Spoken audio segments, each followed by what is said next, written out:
this Vistage, right? Yeah. I want to make sure. Okay, so Yeah. talk a little bit about that, because I'm kind of clueless when it comes to that.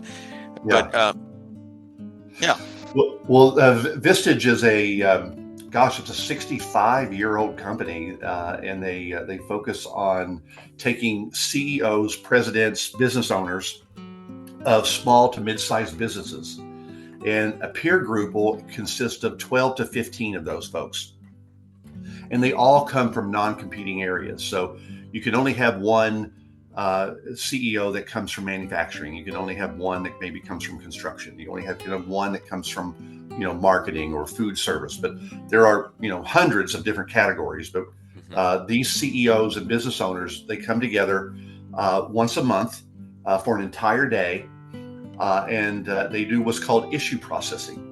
And so every single one of these CEOs and business owners, they all have problems that they're dealing with in their job and in their work, right? And as a CEO or as a business owner, it's a pretty lonely job. It's lonely at the top for sure.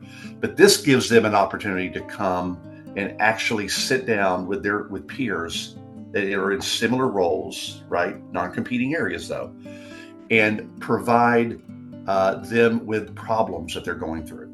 And then you have 12 to 15 other CEOs sitting around the table that begin peppering you with questions and recommendations and suggestions on how to go back to your job and fix that problem, right? Yeah, that sounds great. Cool.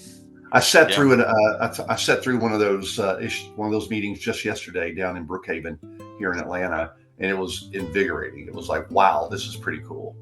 So do you facilitate that? Is that what you do? As chair, I will facilitate. Now, in addition to that one-day meeting with the CEOs, I then personally have one-on-one meetings with each individual member of that peer group every month. Okay. And so for 2 hours, I will go to their place of business or wherever they want to meet.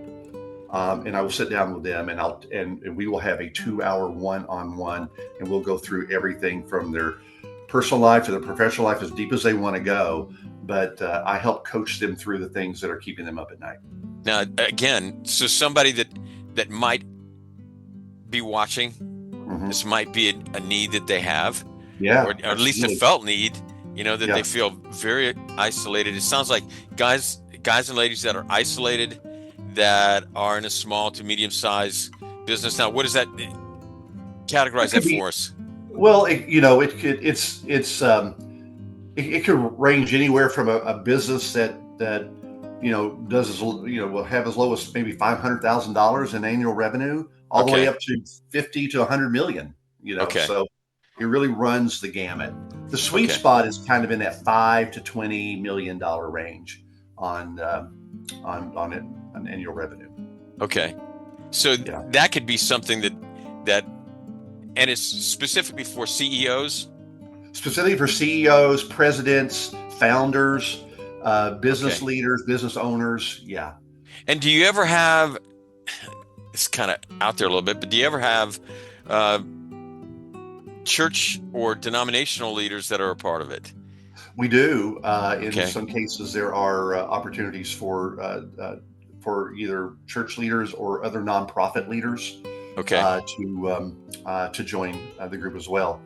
I have found, especially with nonprofits, that they are some of the best sources for leads for me to reach out to, because a lot of people still don't know anything about Vistage. They don't understand how it works, and so it allows me the opportunity to have conversations to see if it's a good fit for them, and if they're a good fit for us.